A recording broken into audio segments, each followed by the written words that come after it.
कितनी सेटिंग है तेरी? एक भी ना। के मिल जाए नु बोल के थामने एक नई सेटिंग। जिंदगी दा कोई हल ना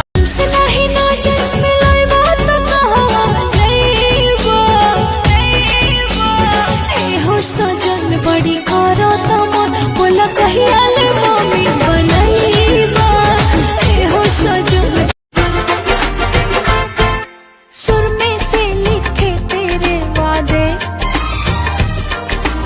आँखों की ज़बानी आते हैं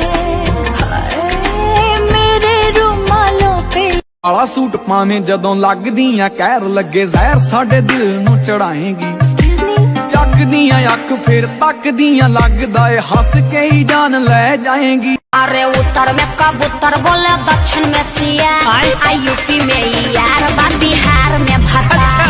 उत्तर में कबूतर बोले दक्षिण में सियार यूपी में यार बा बिहार में भत्ता। अरे तो हम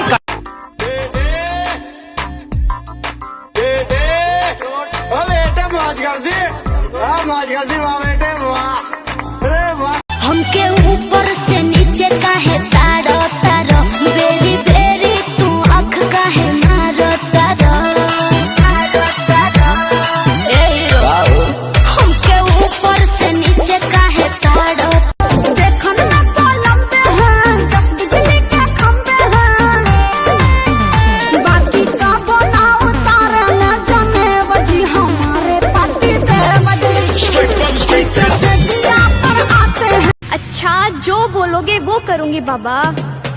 पक्का पक्का पक्का पक्का मन बाबू बोल हाय मेरे बाबू सोना बोल ओ मेरे सोना लाड लड़ा अरे मेरे लड्डू प्यार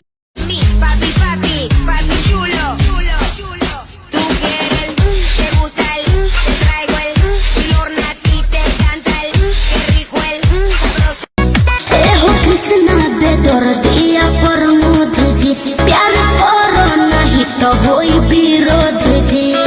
अरे वाह क्या वाह ओहो हनु हम जानो तानी जवन चा